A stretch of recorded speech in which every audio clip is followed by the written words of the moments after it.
सोलापूर कृषी उत्पन्न बाजार समितीच्या निवडणुकीत विरोधकांना एकत्र करण्यात आमदार सुभाष देशमुख यशस्वी ठरत आहेत.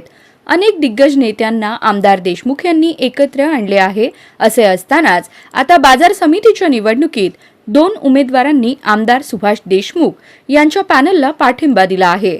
त्यामुळे सचिन कल्याण शेट्टी, दिलीप माने, सुरेश हसापुरे यांच्या सिद्धेश्वर शेतकरी विकास पॅनलला धक्का बसला आहे. ग्रामपंचायत आर्थिक दुर्बल घटक विभागातून उमेदवार असलेले युवराज कापसे आणि ग्रामपंचायत सर्वसाधारणमधील अपक्ष उमेदवार आरिफ अबुमिया कुरेशी यांनी आमदार सुभाष देशमुख यांची भेट घेत सिद्धेश्वर बाजार समिती परिवर्तन पॅनलला बिनशर्त पाठिंबा जाहीर केला. आमदार सुभाष देशमुख यांनी या दोन्ही उमेदवारांचा सत्कार करून त्यांचे आभार मानले. यावेळी ज्येष्ठ नेते बाळासाहेब शेळके, जिल्हा सरचिटणीस मनीष देशमुख, ज्येष्ठ नेते डॉक्टर चनगोंडा हविनाळे, पप्पू जमादार, हणमंत कुलकर्णी, धनेश अचलारे यांच्यासह कार्यकर्ते उपस्थित होते.